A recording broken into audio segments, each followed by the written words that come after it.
We have been expecting you. The Chaotic Sports Podcast is underway. Take cover. You've been warned. Let's get chaotic, y'all.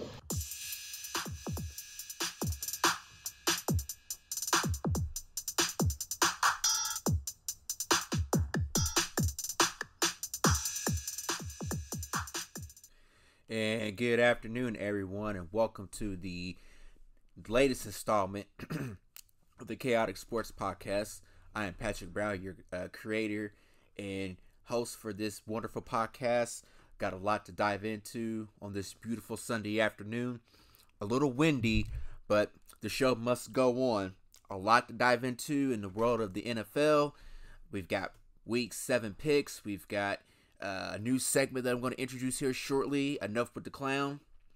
And our topics for today: the San Francisco 49ers strike gold in acquiring Christian McCaffrey from the Carolina Panthers, and why I believe that the Niners are in prime position to make a Super Bowl run with this acquisition.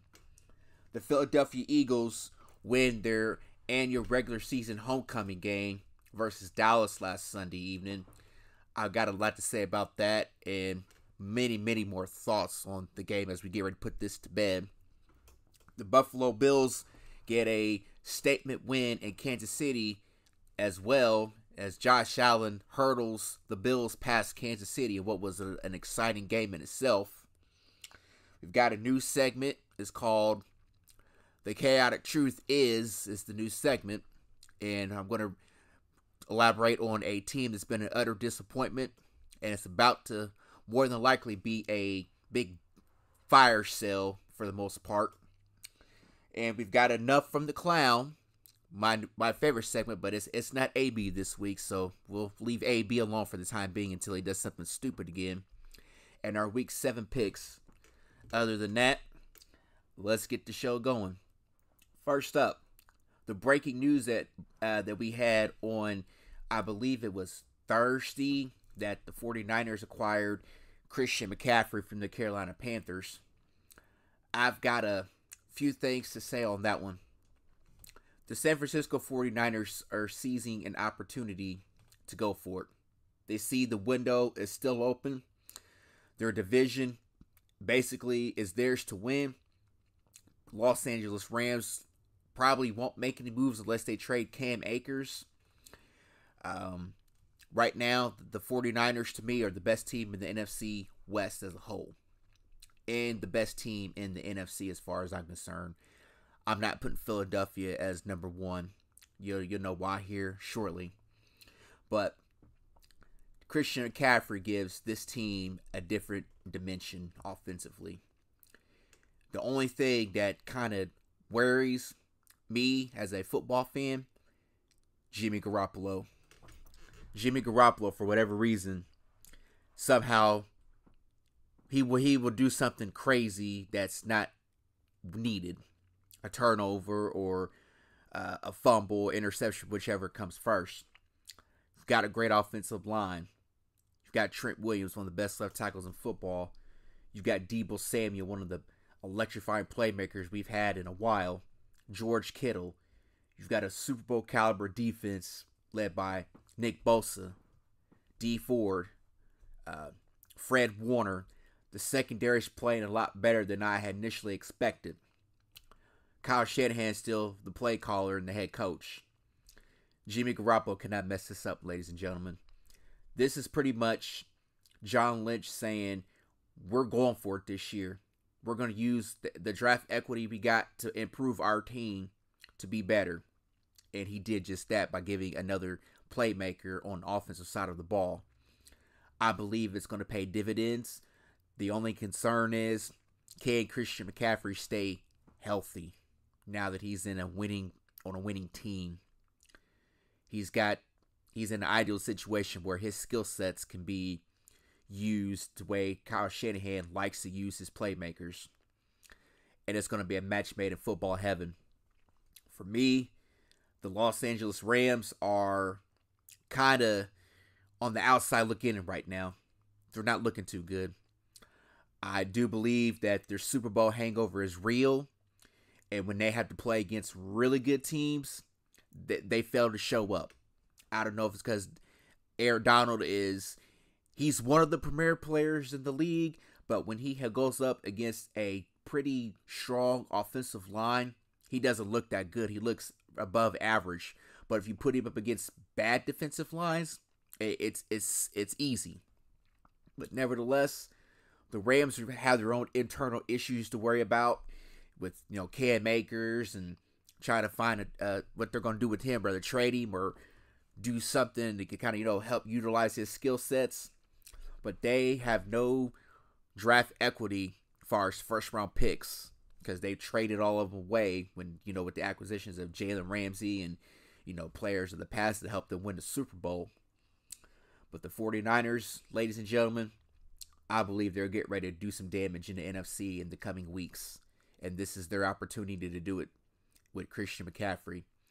It's a homecoming for Christian because he's a Stanford Cardinal alumni, and I believe he grew up in California. His dad, Ed McCaffrey, played for the Broncos back in the 90s and won 2 Super Bowls with John Elway and Shannon Sharp, Terrell Davis, and Rod Smith, and those great Broncos teams in the end of the 90s that won back-to-back Super Bowls. So this is a homecoming for him, and I believe his new number now is 23 because he wore 22 in Carolina, but he switched to 23 for the 49ers. So it's going to be an exciting few weeks for Niners fans as they get ready to position themselves to be in Super Bowl contention over the next 2 months. Long as Jimmy G does not mess this up. That's the only thing that can hold him back is his limited play. But what do we know about San Francisco right now? They get most of their wins have been, when they've been able to get the play action going and the run game, and Jimmy G doesn't have to throw the ball around as much. Put the ball in Debo's hands. You got Christian McCaffrey, George Kittle. I mean, what more can you ask for? It's the perfect situation for Jimmy G. All he has to do is deliver.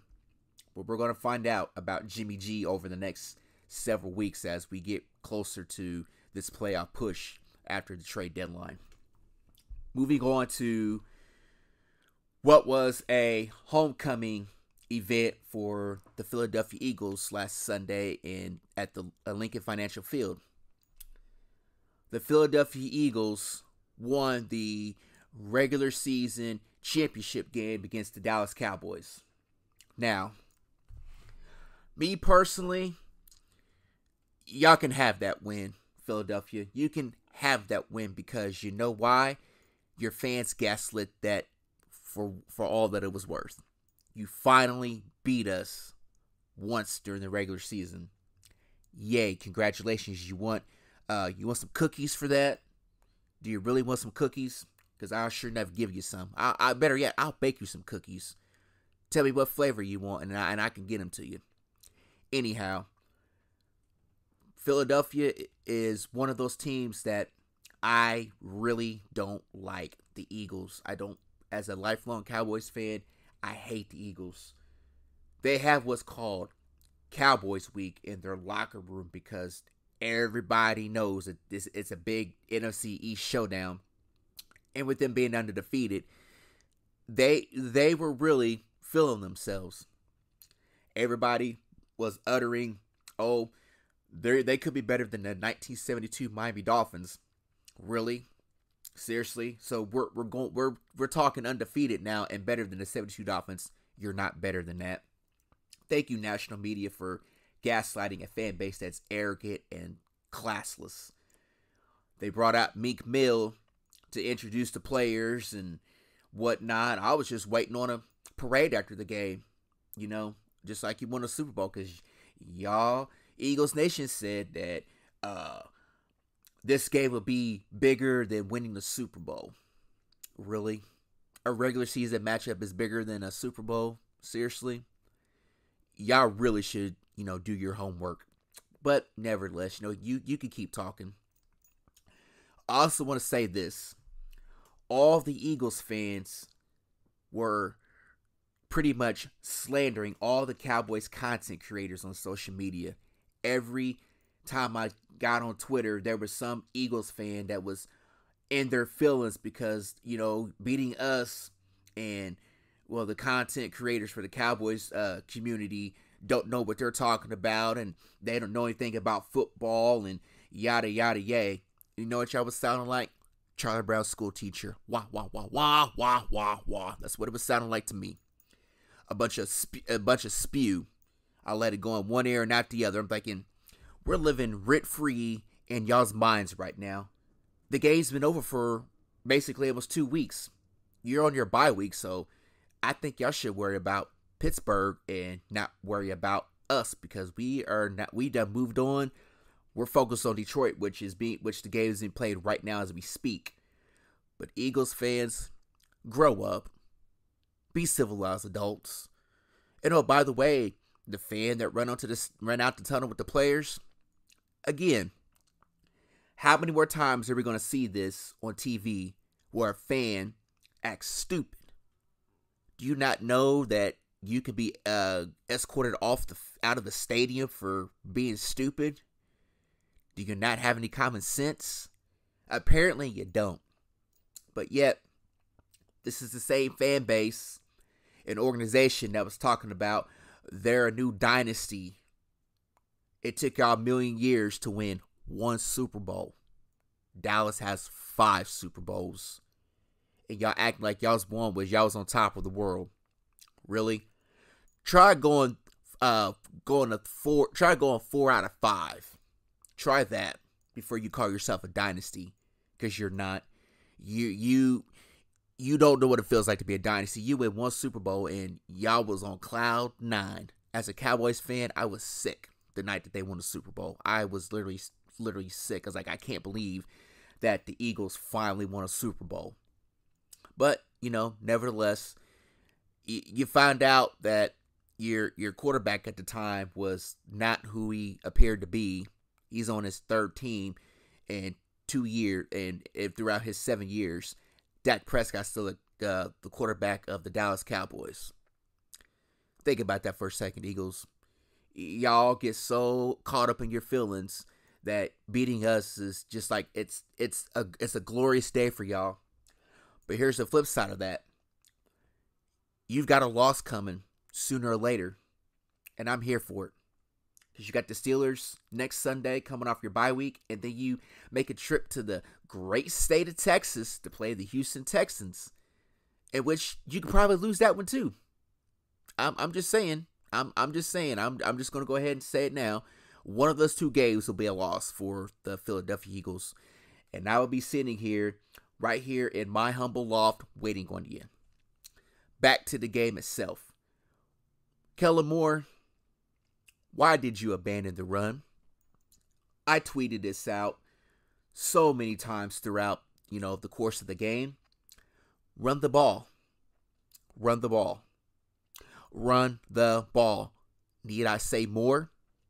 Kellen Moore, you can't throw the ball on 1st and 2nd down and then try to make up for it on 3rd down and put your quarterback in a position where he's got to make an erratic throw. It doesn't work like that. You saw what Philadelphia was doing, didn't you? Running the football 1st and 2nd down. When they got the 3rd and short, they put it in a manageable position for Jalen Hurts to roll out and make a play and convert the 1st down. Oh, no. Not Dallas. Let's throw on 1st and 2nd down, and then we're going to, take a shot downfield on 3rd down, and it's well overthrown or underthrown. That was one thing that was aggravating me, because Kellen Moore doesn't believe in the run. You've got 2 phenomenal running backs that you don't know how to utilize. But I will say this. Scoring those 3 points before the half, into the first half, was huge. We was able to get some momentum and, shift it into our favor. Philadelphia in the 3rd quarter only had 6 yards total offense. 6. So the defense was doing their job as a whole. The offense just couldn't get the ball downfield because the Eagles didn't respect Cooper Rush, so they were daring him to throw. Whenever he did throw, it was 3 interceptions in the process. Cooper Rush picked a bad time to have a bad game. And with that being said, he did his job over the last 5 weeks since Dak was out to keep this team above water. But this defense cannot stop the run to save their life. I mean, we were just getting gashed. I'm like, man, if we don't stop the run, we're in trouble. And sure enough, the Philadelphia Eagles were just running all over our defense with Miles Sanders and Boston Scott. But nevertheless, these penalties are just getting softer and softer. Players can't play with emotion. Micah Parsons, we had a stop on third down where Philadelphia would have been punting. Dallas Goedert threw his thumb up and told on Micah for flexing on him.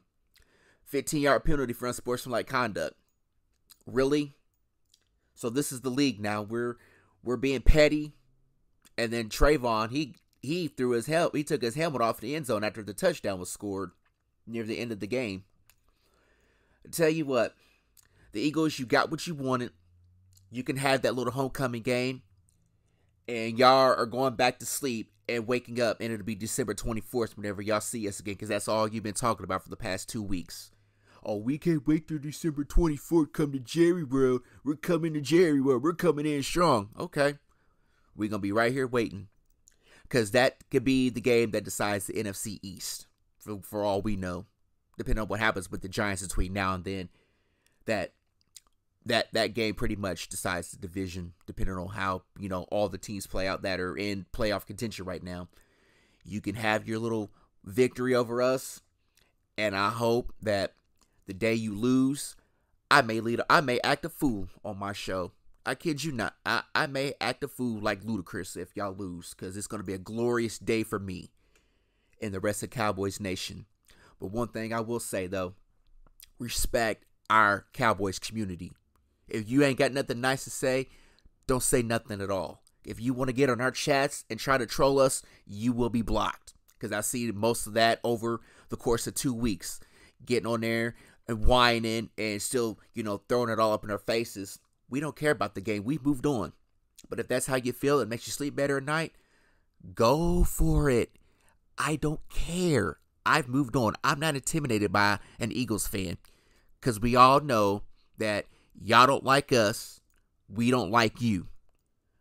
And truth be told, Eagles fans are the worst fans in the NFL.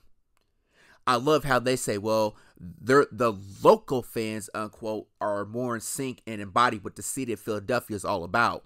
Whereas the Cowboys fans are a global brand. But let's get one thing straight. We're the most recognizable team in all professional sports.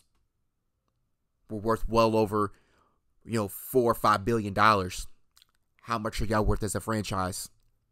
Explain that one. That's what I thought. Crickets chirping. All right. Now moving on from that particular subject, because it's done triggered my anxiety, and every time I think about it, I just get frustrated, and I get that competitor in me just comes out, because whenever we play the Eagles, it's just one of those games where I don't like for people to text me during that game. I don't. You can ask any of my friends or anybody like that, when the Eagles and Cowboys are playing, that's the game that I could be a real pain in the neck, because that's just one game that I just get juiced up for, because as a former athlete myself, something about division rivalry games just bring out the nasty in you for whatever reason. And if you have invested time and money into a particular sports franchise, then you're going to be right there with the players. Eagles fans, they want to talk all big and bad until it's time to talk. So y'all keep talking. We're moving on. And I'm going to move on from it as well. Good job.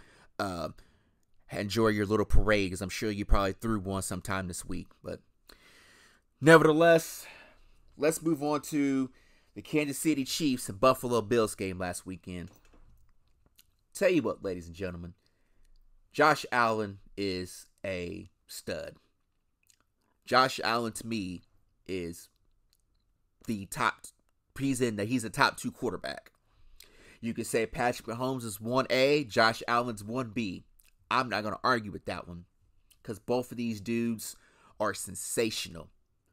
Buffalo circled that game that they were going to be in Kansas City at Arrowhead Stadium, and Josh Allen put on a show. I tell you what, I'm going to say this. I don't believe that it's Peyton Manning versus Tom Brady just yet, because neither one of those guys are on that plethora. That's a once-in-a-lifetime matchup that's not going to happen again. But nevertheless, let's just call it Allen versus Mahomes, because putting them in the same category with the great Peyton Manning and the GOAT and Tom Brady, I don't think that's a fair assessment at this point. Whenever these two individuals start getting some Super Bowls on their belt, and they meet more than once in, throughout the course of their careers, whether it be regular season or postseason, we're going to sit back and enjoy that show, because both of these guys are going to be around for a decade plus, and I'm here for it. You know my sentiments for Josh Allen. Big arm. I mean, the he's a freak of an athlete. He's gotten better and better every year since he's been a starting quarterback. Patrick Mahomes, we know what he's about. Mahomes magic, because the Chiefs, to me, go as Mahomes goes. They've got a potent offense. They've got Andy Reid, one of the best play callers in football. Eric Bieniemy, Travis Kelce, McCole Hardman, Juju Smith-Schuster. They can run the football a little bit. Their defensive front's pretty good. Offensive line is decent. It's just their secondary is spotty. And that's the one area of weakness I think can hurt Kansas City for the most part. I said last week that whoever wins that game is likely hosting the AFC Championship game in late January. And Buffalo will probably have home field, because I believe that the AFC goes through Buffalo. Kansas City may be a number 2 seed. They'll have home field. But if they get matched up with the Buffalo Bills for that AFC Championship game, I do believe that Buffalo will win that and punch their ticket to the Super Bowl. Because right now, they're the best team in the AFC. Kansas City's second best team. And then it's the rest of the field. Because I believe Buffalo is in prime position right now to make a run.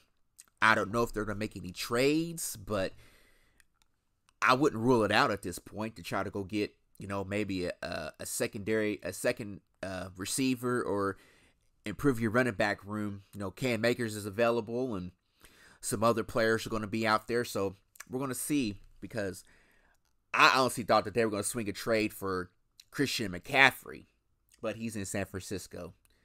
But nevertheless, Chiefs and Bills is going to be a team, or two teams we're going to talk about for the next 7-8 years whenever Josh Allen and Mahomes match up with one another. It's exciting to see those two guys play, and I believe it's that they're on a collision course to meet in the AFC Championship game, with Kansas City having to play a road playoff game for the first time in the last, 4 years since Patrick Mahomes has been the starting quarterback. They've never had to play a road playoff game, with the exception of the 2 Super Bowls, which were in Miami in 2019 and in Tampa Bay in 2020. They're unstoppable at home. That is a rowdy environment, but I believe Buffalo's got their number, and I'm excited if these two teams match up in the postseason for what could be on a trip to go to the Super Bowl in Arizona. Alrighty, now that we've got the 2 topics out the way, now it's time for me to introduce a new segment, which I'm calling The Chaotic Truth Is. This team that I'm going to talk about had a lot of expectations coming into the season, and it's been an utter disappointment. Ladies and gentlemen, let's go ahead and cue the music. Oh yeah, Titanic music. Because the team I'm about to talk about, it sums up their season right now. Ladies and gentlemen, the Denver Broncos is a bad team. And it's going to get bad. As I sit here on this beautiful Sunday afternoon, and I was putting this particular segment together, if you want to know the honest truth, I laughed because I would never thought I'd say that a Russell Wilson led football team would be this bad. So, as the season we're in week 7, the Denver Broncos are likely sinking right now. They're sinking like the Titanic. And as the music plays, there's certain scenes from the movie that come to my mind. The captain went down with the ship, as we know. Most of the ship's builders went down as well. The Denver Broncos are on the verge of just falling deeper and deeper as the season passes along.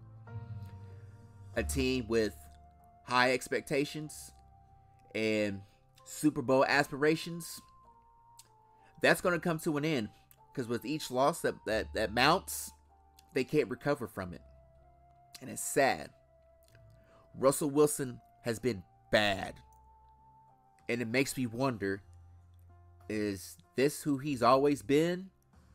Or the Denver Broncos just have an offensive coaching staff that doesn't know what the heck they're doing? And that starts with the head coach. Nathaniel Hackett cannot manage a clock.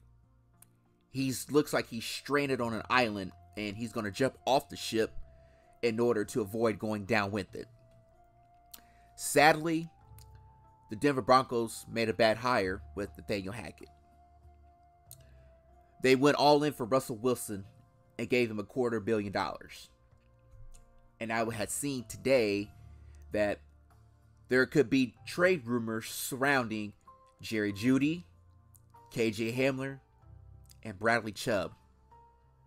Now, you've got 3 players a part of a cornerstone of your cornerstone of the franchise. You trade them, you're pretty much throwing the season away, in all honesty, because this is not what you expected. This is not what you paid for. The defense has done their job. They've only gave up 15 points over the last 6 games. The offense alone has only scored 15, averaging about 15 points. The defense is saying, y'all can't get to 23, 24? At least, put up more points. At least put up 7 more than what we've been holding teams back from. It just makes me wonder if Denver was overly hyped and now they're falling flat on their face. Or in this case, they've collided with the iceberg and they're sinking little by little, because you let Russ cook and the kitchen and the ship is on fire right now. It's pretty sad. It is pretty sad that the Denver Broncos are this bad, and that is the chaotic truth. I didn't think I would say that. I thought they'd be a competitive team and give Kansas City a run for it. Boy, was I wrong, along with other people who bought into the Denver Broncos. I'm afraid I'm about to cut bait with them. As much as I like Russell Wilson, this is bad. This is bad across the board. What's going to happen first? A big trade, or Nathaniel Hackett gets fired?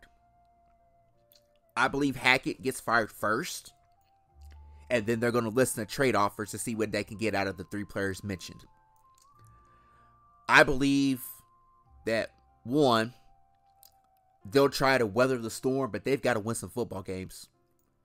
There's not enough lifeboats for everybody in that organization to avoid being on without, jumping into the waters.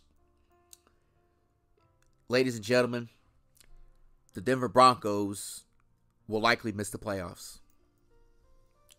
A team with aspirations, expectations, and it's not working out at the current moment. It's ugly right now. I've heard Broncos country, let's ride, for the past 6 weeks. And Broncos fans are probably tired of hearing that, because there's nothing to write about. knowing that the season is getting away from them. And not to mention, Russell Wilson is probably going to be out for an extended period of time with hamstring injury.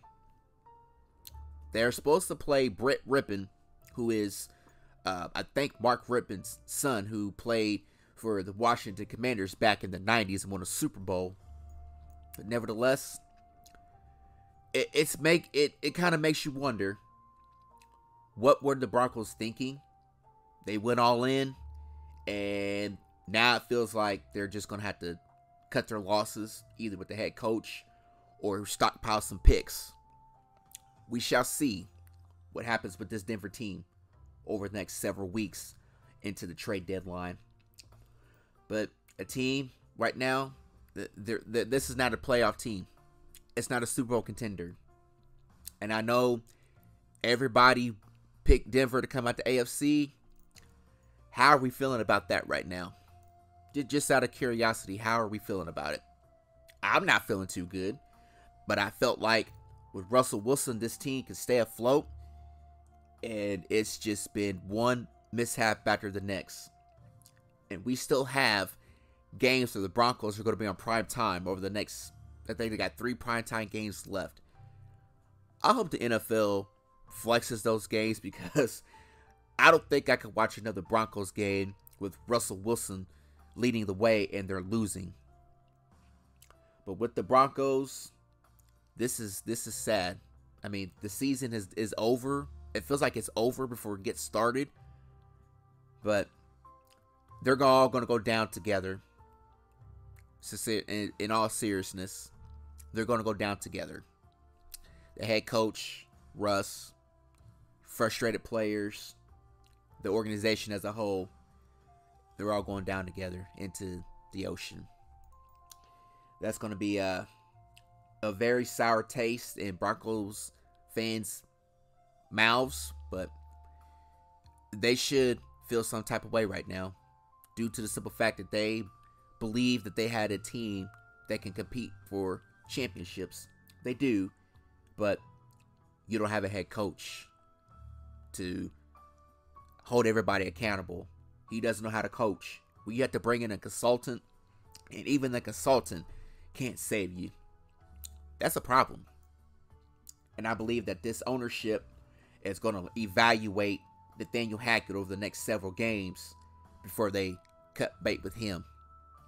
I would do it now, in all honesty. I'd do it right now. Try to save your season. But if you're this far into the season and the ship is already slowly sinking as it rises up in the air before it splits down the middle and sinks all the way down into the ocean, there's nothing left. There's not enough lifeboats that can save all y'all, in all honesty. But, you know, it's the NFL, it's the business, and you make good hires, you sign great players, and sometimes it doesn't work out. It's trial and error on most occasions, but this is horrible. And that is the chaotic truth for this week. And as we transition and segue into the next segment of the show, is Enough from the Clown. And the recipient is not Antonio Brown this week, because until he does something crazy, we'll just keep that on the back burner. But I've got a new candidate for this segment for this week, and that recipient is, let me go ahead and cue the music here. Alrighty, we're gonna do that, and here we go. Enough from the Clown. Enough from the Clown. The recipient for this week, Robbie Anderson, from formerly the Carolina Panthers, who was traded to Arizona earlier this week. I think it was last Monday. Robbie Anderson got into a heated argument with the wide receivers coach, and the interim head coach, who was Steve Wilkes, replacing Matt Rule, who was fired as well, told him to leave the field. He was done for the day. Now, I've never seen this in NFL hardly. Players getting told by their coaches to go to the locker room because they were done. You're done for the day. I've seen them be disqualified by the officials or whatnot. But for a head coach to do it was a complete shock to me. So, the Carolina Panthers were playing the LA Rams, and I don't know what happened, what started the whole ruckus, but Robbie Anderson and Steve Wilkes got into it with the receiver coach.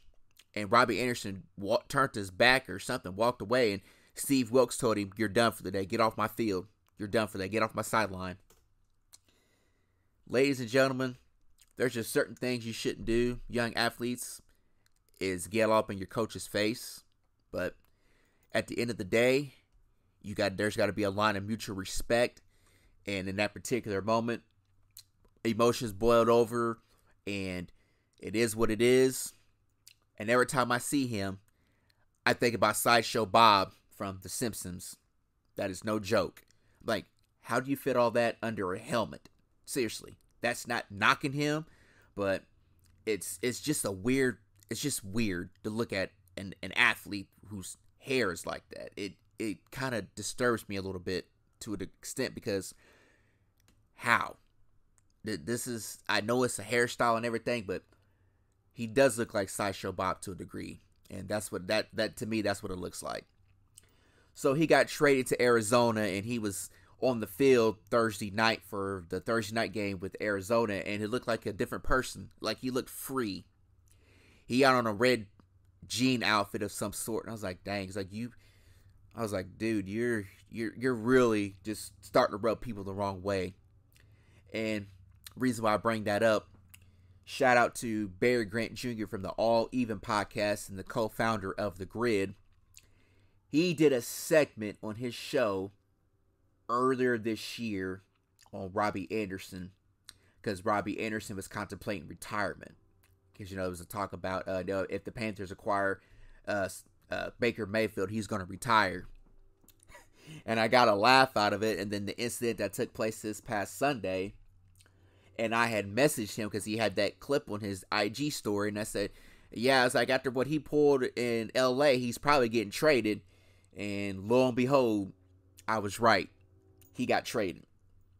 And it kind of became what you would say, you don't exactly, I wouldn't say speak stuff into existence, but Robbie Anderson is in a new home. He's in Arizona, so that's Kyler's worry to try to keep Sideshow Bob on a straight path and having to buy into a team concept. Speaking of which, that Thursday night game between New Orleans and Arizona was actually pretty entertaining. For the first time this year, only the second time this year, we had a football game that wasn't a bad display of football. The Saints jumped out to a 14-6 lead. And Kyler Murray was walking off the field, and he was all but cussing head coach Cliff Kingsbury out.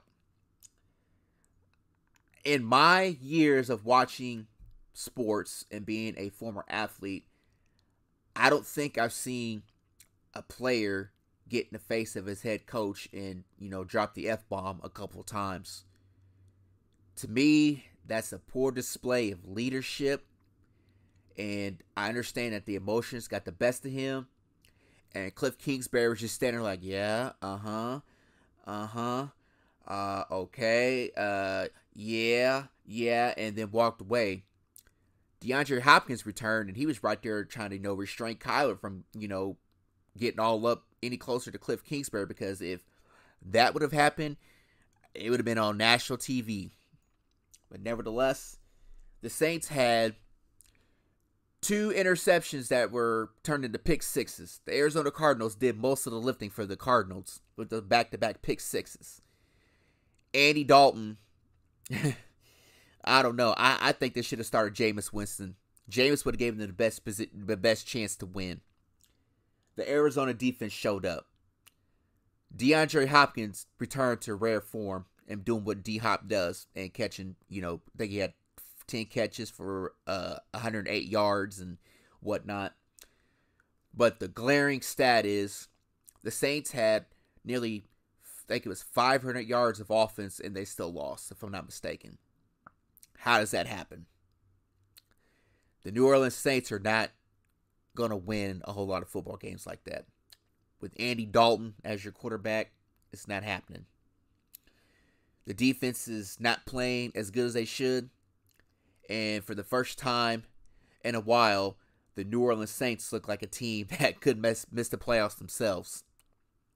Nevertheless, we got an entertaining Thursday night football game for a change. And it was nice to see, despite all the shenanigans that took place on the sidelines with the Cardinals and with Cliff Kingsbury and Kyler Murray. I will say this, though. Somebody in the front office was watching that. Because, to me, if you're going to be a franchise quarterback, you have to lead by example. Kyler Murray is not very good at doing that. He has worse body language than, Jay Cutler and Aaron Rodgers. Not saying that Kyler is those prolific quarterbacks by any chance. Well, Jay Cutler wasn't exactly a prolific quarterback, but Aaron Rodgers, whenever things go bad, Kyler Murray checks out very, very quickly. And I'm surprised that he didn't, because the defense did most of the lifting for this team whenever they failed to move the ball downfield offensively. But, it's a long season. They should just downplay it and forget that ever happened. And we'll go from there. Moving on to the Week 7 picks. Let's go get our music ready for this. I did okay last week with my picks. I went 6-5. I'm already 0-1 because I picked the Saints to beat the Cardinals, and of course, Arizona won that game 42-35. But I'm going to hopefully be better this week with my picks. So, without further ado, let's go ahead and get our music going for the picks of the week.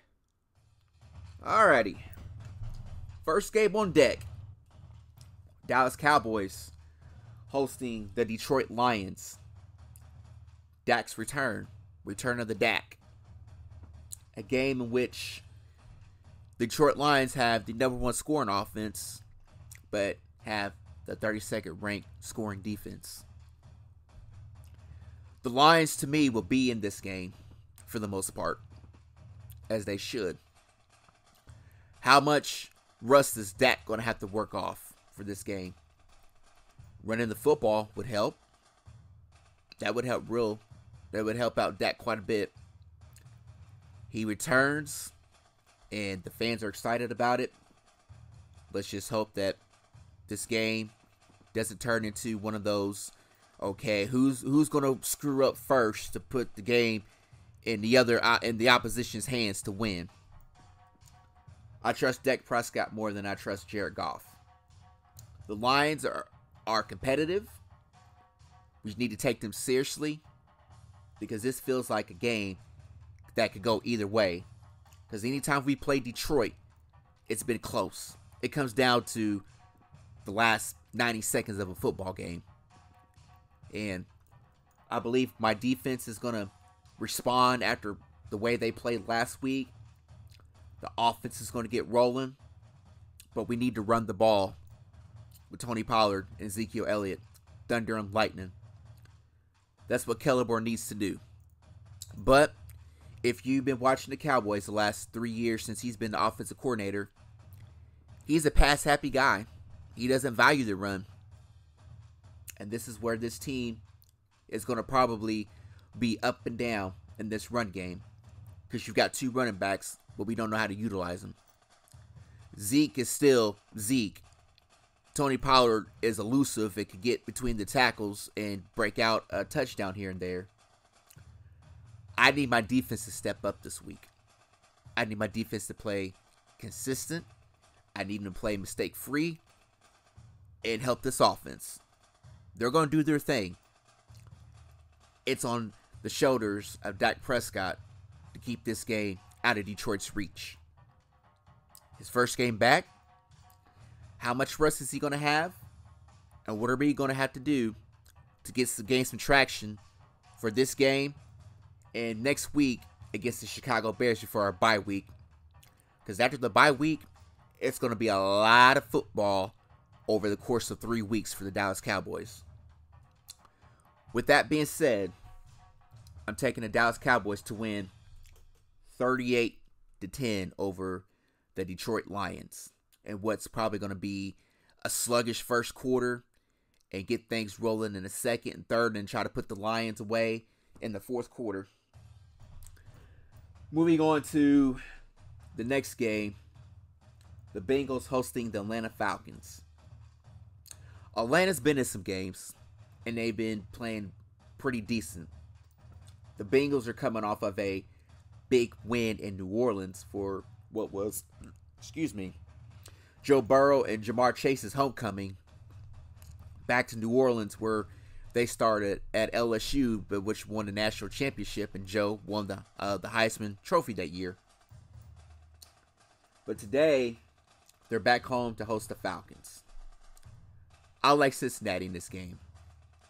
Jamar Chase, Tyler Boyd, T. Higgins, Joe Mixon, with the makeshift offensive line that still needs improvement.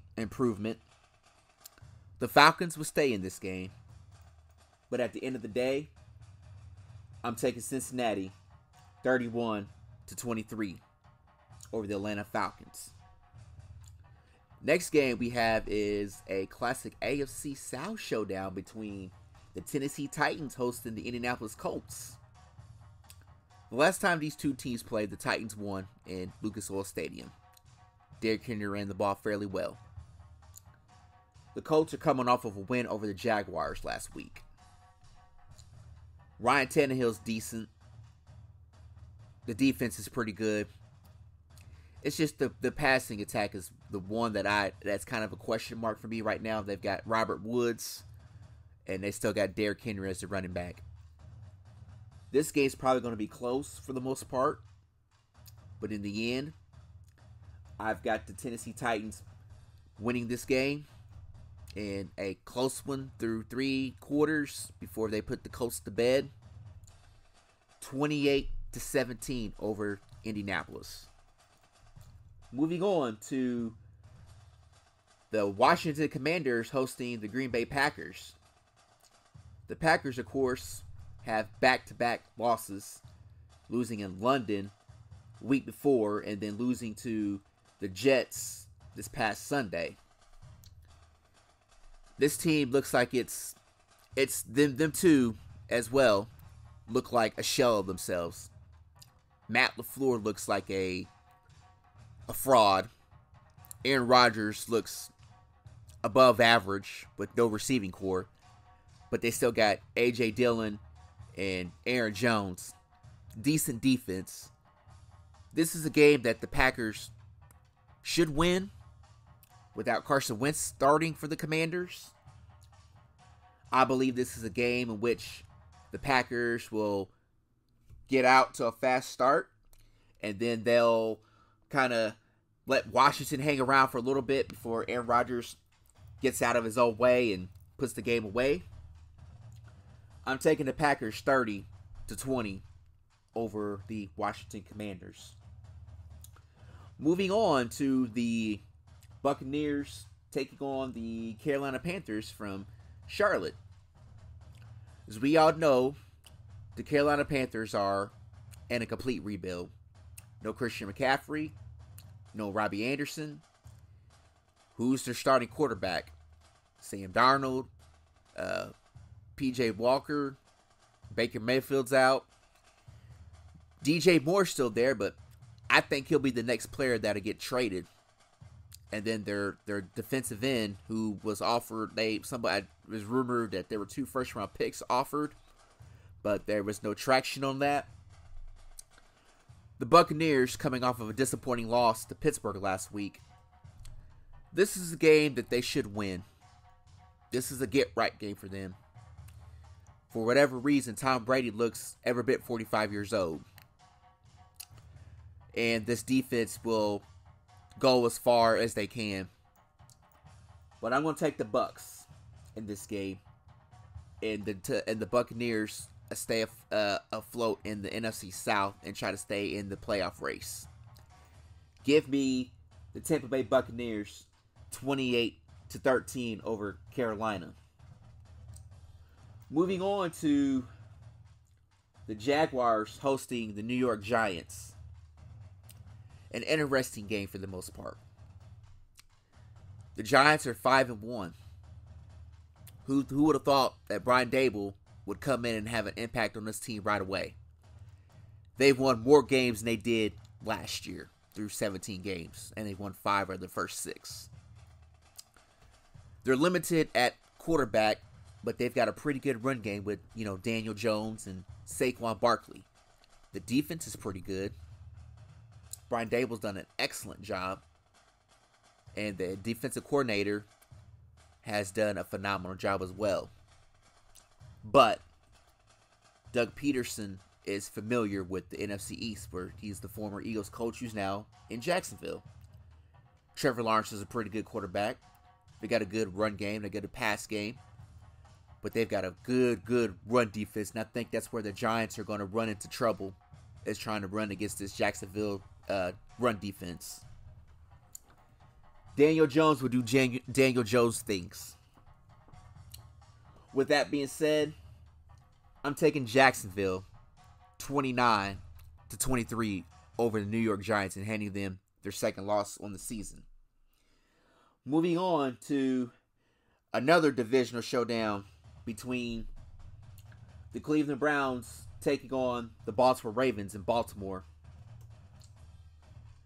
Ladies and gentlemen, this division is pretty much up for grabs right now. The Bengals are in first place, and I think the Ravens are second, Cleveland's third, and Pittsburgh's fourth. The Browns have a pretty good run game with Nick Chubb and Kareem Hunt. They've got some decent playmakers on the outside. David Njoku, the tight end. Decent offensive line. Myles Garrett's back in the fold on defense. The Baltimore Ravens cannot sustain leads to save their life. Deshaun Jackson may play today. I don't know if that was confirmed that he's playing today or not, but he signed with the Baltimore Ravens to give them another deep playmaker downfield. But Lamar Jackson can only do so much. The Baltimore Ravens defense is middle of the road. The Cleveland Browns can run the football fairly well. And with that being said, I'm taking the Cleveland Browns to win 30-24 over the Baltimore Ravens. Moving on to another team that's been a surprise this year. The other team in New York, the Jets. Jets, Jets. They're on a 2-game win streak right now. They beat division rival Miami the week before, and then beat Green Bay at Lambeau Field last week. Sauce Gardner is as good as advertised. This defense is pretty good. Robert Saleh has done a pretty good job in his second season as the head coach of the New York Jets. Zach Wilson has looked fairly good. And despite the turmoil with Elijah Moore likely requesting a trade and Denzel Mims, and this Jets team is not faced by adversity right now. They're going to Denver to play a team in the Broncos that's a complete mess, which I discussed at length in the last segment. The Denver Broncos are a team that needs a big win in the worst way possible. But the Jets, to me, are more of a complete team right now than the Broncos. It's going to be a slugfest between both defenses. In the end, I think the Jets defense picks off Brett Rippon. Sauce Gardner has a couple highlights. Jermaine Johnson has a strip sack for a fumble.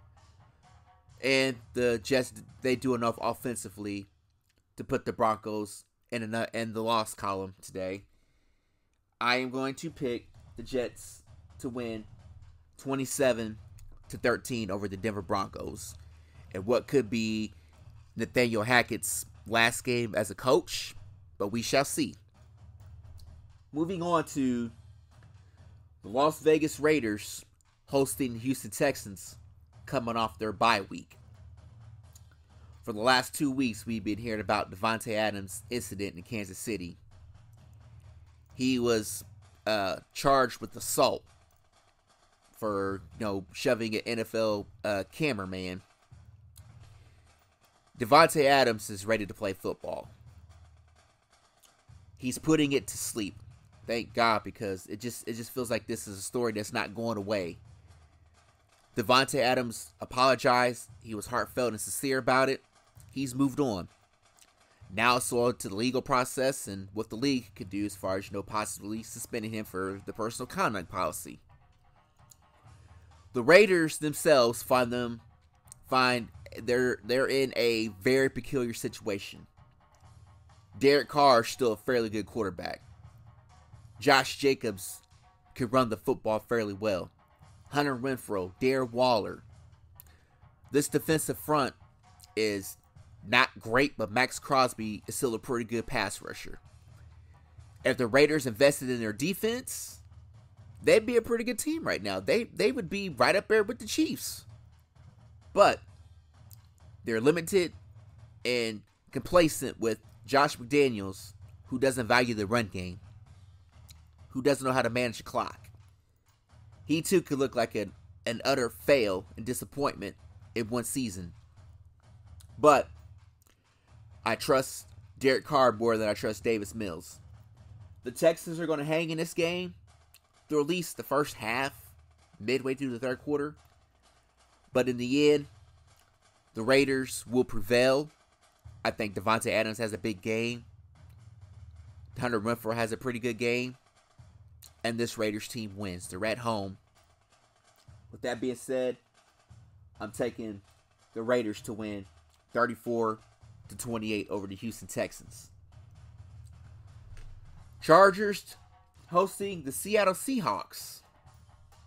Another head coach who clearly doesn't know anything about situational football. Got the ideal roster. Doesn't know what he's doing half the time. Brandon Stalemate. I call him Brandon Stalemate because there's no creativity in the offensive play calling whatsoever.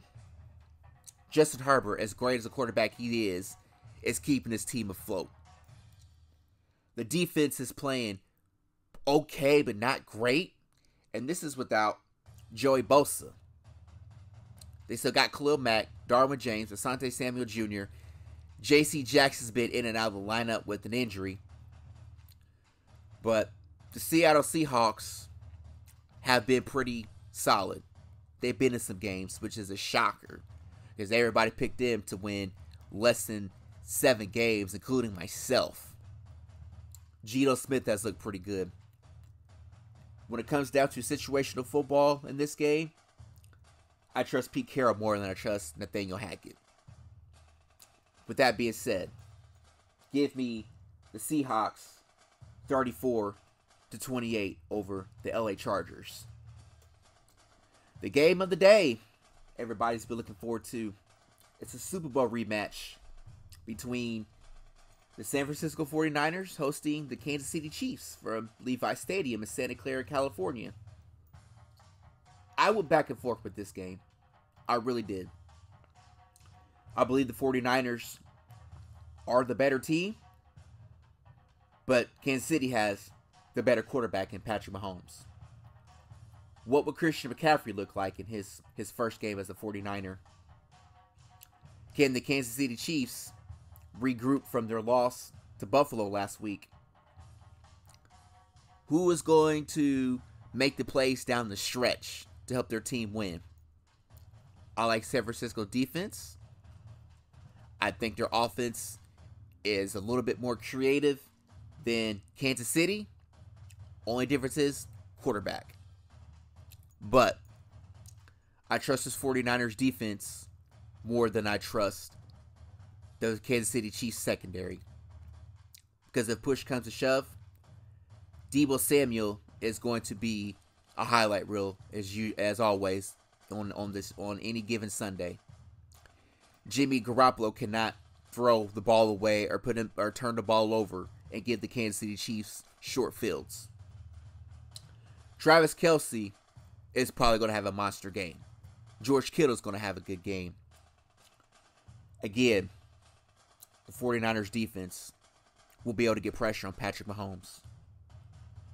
With that being said, I am taking the San Francisco 49ers 38-30 over the Kansas City Chiefs and what could be a potential Super Bowl matchup if it all plays out. We'll see. We'll see. I've got Buffalo coming out the AFC, but we're going to see what Kansas City is made up going up against a team that they faced 3 years ago in the Super Bowl with pretty much the same roster.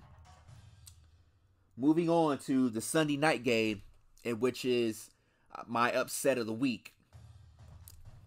The Pittsburgh Steelers taking on the Miami Dolphins from Hard Rock Stadium in Miami, Florida, at the Miami Gardens in Miami, Florida.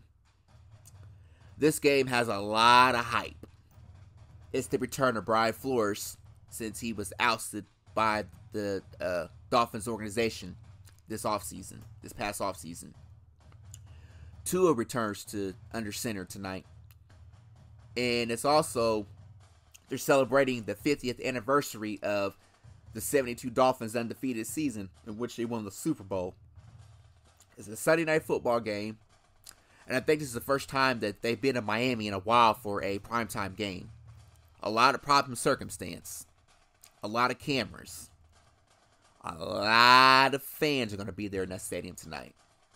Those who were fans of the Dolphins back in the day will be on hand. Most of the team that's left will be honored as well. The Pittsburgh Steelers need a win. And I think this is the night that they will prevail in Miami in my upset of the week. Give me the Pittsburgh Steelers 24-16 over the Miami Dolphins. To the Monday night game between the New England Patriots hosting the Chicago Bears. I feel sorry for Justin Fields, the quarterback for the Bears. Really talented quarterback. No offensive line. Really no playmakers on the outside. It's sad. This is the issue with the Chicago Bears. They don't invest in their offensive line, and they don't like to pay players. They're going up against a New England defense that thrives on getting pressure on the quarterback and creating turnovers. Bailey Zappi should be starting Sunday or tomorrow night as well at Gillette Stadium. What do we know about Bill Belichick? A defensive mastermind. This is going to be more than what Justin Fields can handle. This defense will overwhelm him. With that being said, I'm taking the New England Patriots to win 27-10 over the Chicago Bears. And what's probably going to be a very embarrassing display of football by the Chicago Bears. To our Week 8 Thursday night football game between the Tampa Bay Buccaneers and the Baltimore Ravens from Raymond James Stadium. I'm taking the Bucs, in all honesty. I really am. I'm going to take the Buccaneers over the Ravens. The Ravens defense is better.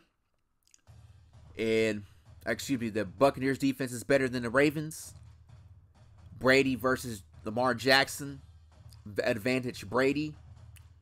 I believe that the Buccaneers are going to neutralize Lamar Jackson. And it's going to be ugly. It's going to be an ugly game for Lamar Jackson. I think the defense scores 2 touchdowns, maybe 3. But I'm taking the Buccaneers for next Thursday night, Week 8, from Raymond James Stadium. Give me the Tampa Bay Buccaneers 30, the Baltimore Ravens 17. That is all the picks we have for today. That is all of the chaos that I have for you as we look at this beautiful Sunday afternoon. It's beautiful here in my city, a little windy, but nevertheless, the sun's shining. If you woke up this morning, that's a blessing to wake up and tell God thank you, for allowing you to see another day and everything else in between. As always, you know how I feel about mental health and everything. And to all those who are struggling with seasonal depression, I'm right there with you all. So you're not alone. Reason why I say that is being a recovering mental health patient myself, it's important to take care of your mental health. It really is. In the world we live in now, tomorrow's not promised. As we've learned over the last 2.5 years. We're starting to get back to a sense of normalcy. But with the holidays coming up, you know, we got Halloween's next weekend. And then we got Thanksgiving. And before you know it's Christmas and the year's over with, ladies and gentlemen. I know it's been difficult for all of us, you know, in the mental health community. Just from speaking on my behalf, from my perspective, there's days that I wake up and I don't want to get out of bed to go to work in the evenings because I work nights. I'm finding it difficult to do that. At the end of the day, you know, I got a roof over my head. I got to pay bills and, you know, have food to eat and, you know, gas in my car to go where I want to go. And I mean, life's tough right now. And there's a lot going on in my personal life. A lot of things that I'm, you know, trying to work my way through, and I'm going to be okay.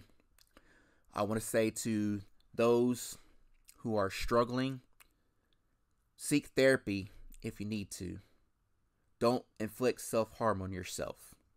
It's okay to not be okay. Life happens and reality happens. There's a lot of things that we don't talk about as people. We could talk about everything else under the sun, but we can't talk about mental health. And that's someone that's, you know, dealt with anxiety and depression most of my life, you know, going back to, you know, my childhood and, you know, into my adult life. I have my moments of self-doubt.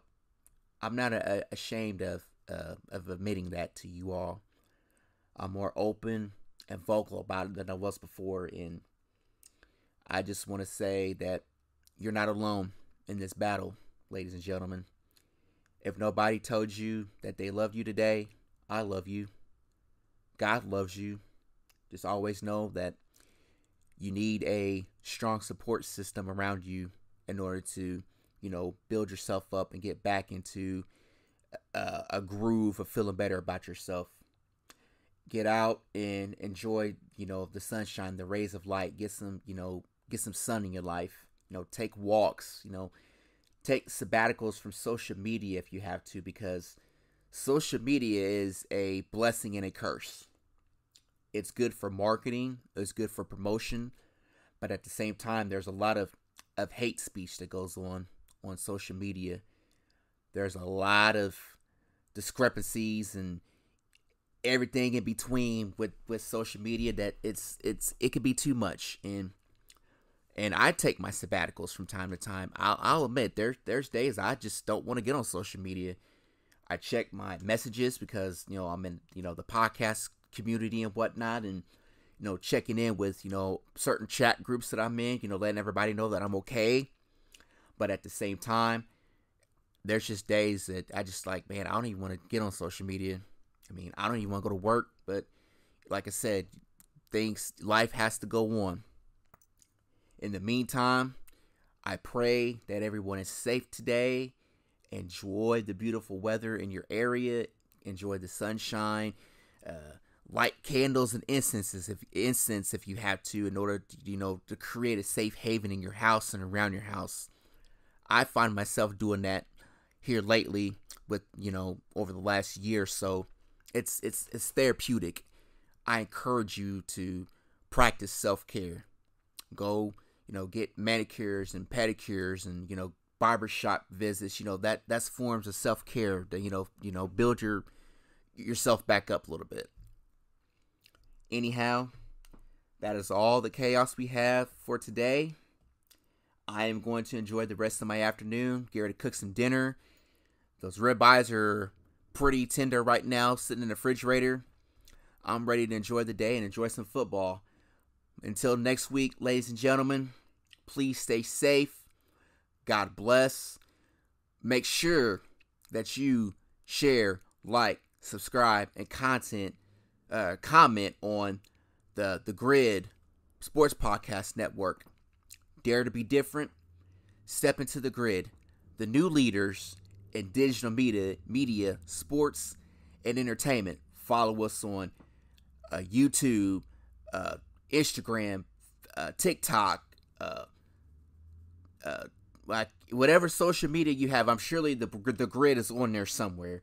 We're all over the podcast platform, so subscribe for exclusive content from all of our content creators. Make sure that you get your merch from the GRYD as well, from all of our podcasters out there.